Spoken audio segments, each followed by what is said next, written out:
이곳 경기도 고양시의 아침은 가을을 느끼게 할 만큼 선선합니다. 현재 기온 24도인데요. 그러나 낮부터 다시 덥다고 합니다. 그래도 가을의 길목에 섰다는 것은 부인할 수 없을 것 같습니다. 한반도 평화의 세상도 그러하겠지요. 네, 다시 우리 앞에 현실이 될 겁니다. 8월 27일 수요일, 시청자를 가스라이팅하지 않는 김용민 TV, 김용민 브리핑 시작하겠습니다. 먼저 오늘 신문들 주요 뉴스부터 살펴보겠습니다. 김건희 특검팀이 서울 양평 고속도로 종점 변경 특혜 의혹 수사를 본격화하고 있습니다. 특검은 2022년 5월 16일 당일은 원희룡 국토부 장관 취임일인데요. 그때 국토부와 용역업체가 양평군 양서면 대신에 김건희 일가 땅이 있는 강상면을 종점으로 논의한 회의 자료를 확보했습니다. 이 방안은 8일 뒤 국토부 보고회의에서 공식 발표됐는데 기존 양서면 설계도는 한 장뿐이었던 반면 강상면, 즉 김건희 일가 땅 그곳으로 도로를 놓는 방안은 무려 8장으로 제시돼 특혜 의혹을 키우고 있습니다. 특검은 국토부 압박 정황과 함께 이 자료가 김건희 측에 흘러들어간 단서도 확보했다고 전했습니다.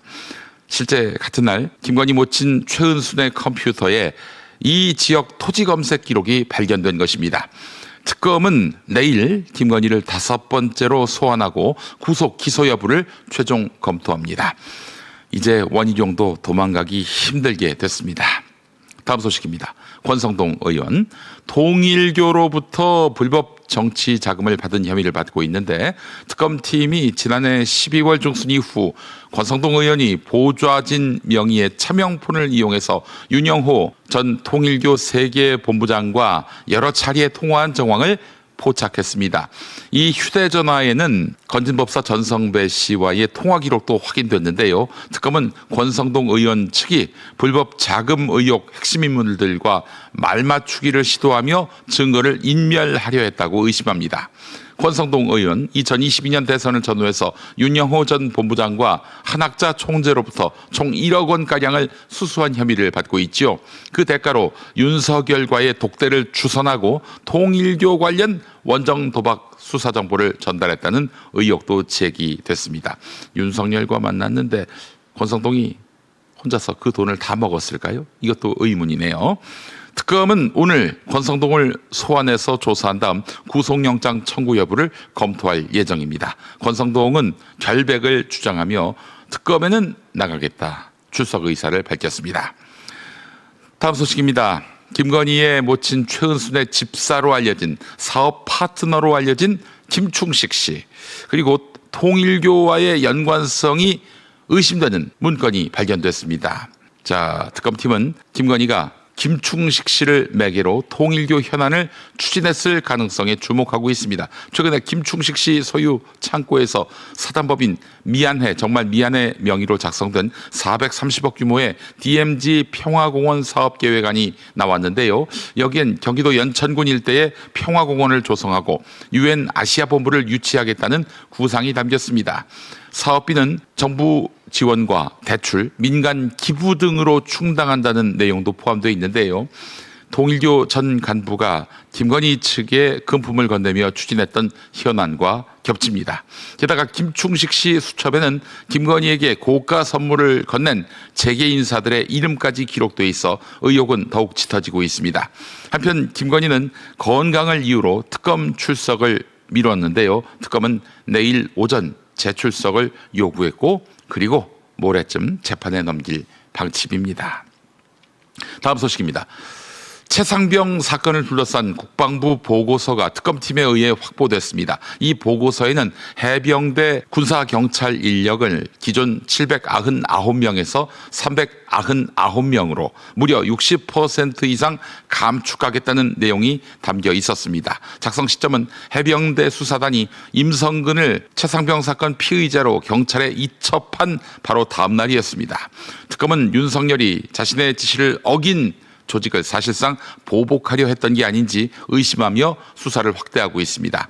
보고서 작성 과정도 이례적이었습니다. 통상 군 조직 개편은 연초 계획으로 진행되는데 당시 국방부는 수요조사 없이 독단으로 보고서를 작성한 것으로 전해졌습니다.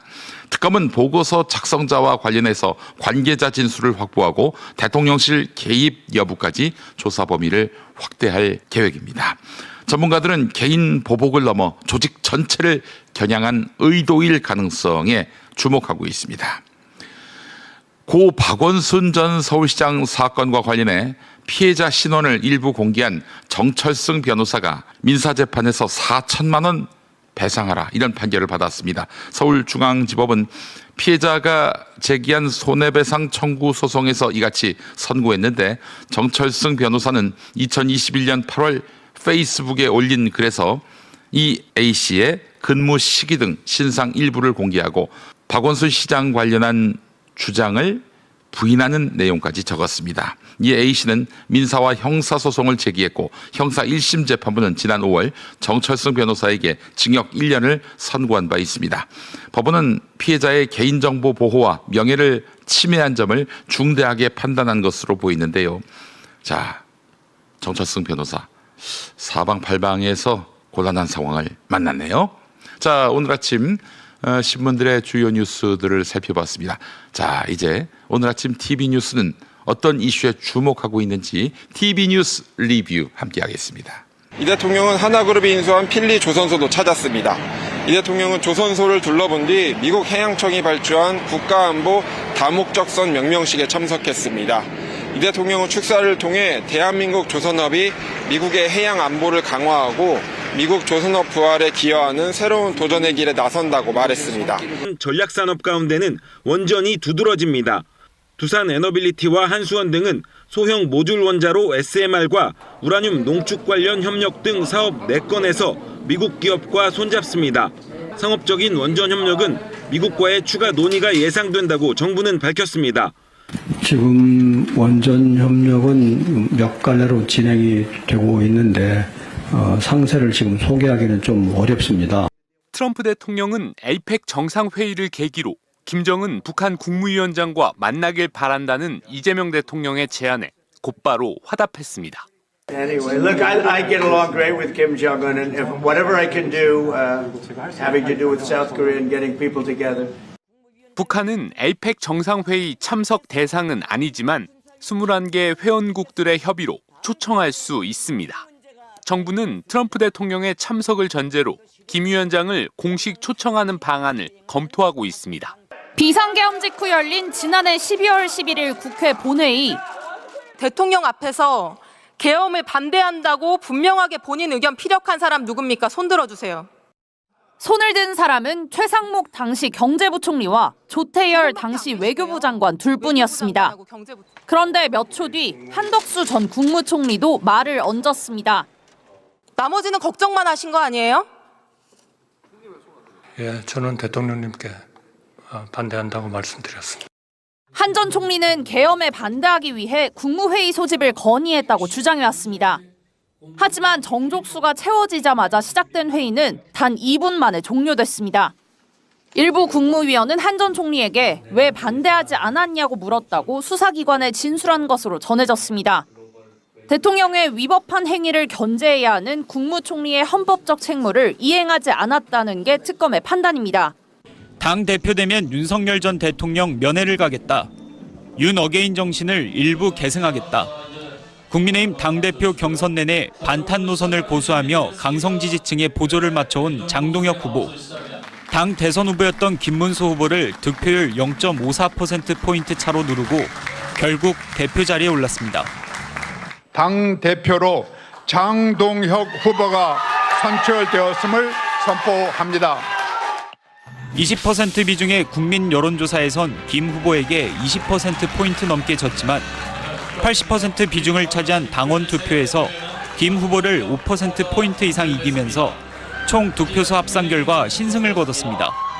임기 2년을 보장받은 장 대표는 당 밖으론 여당에 맞서는 강경투쟁을 모든 우파 시민들과 연대해서 이재명 정권을 끌어내리는데 제 모든 것을 바치겠습니다.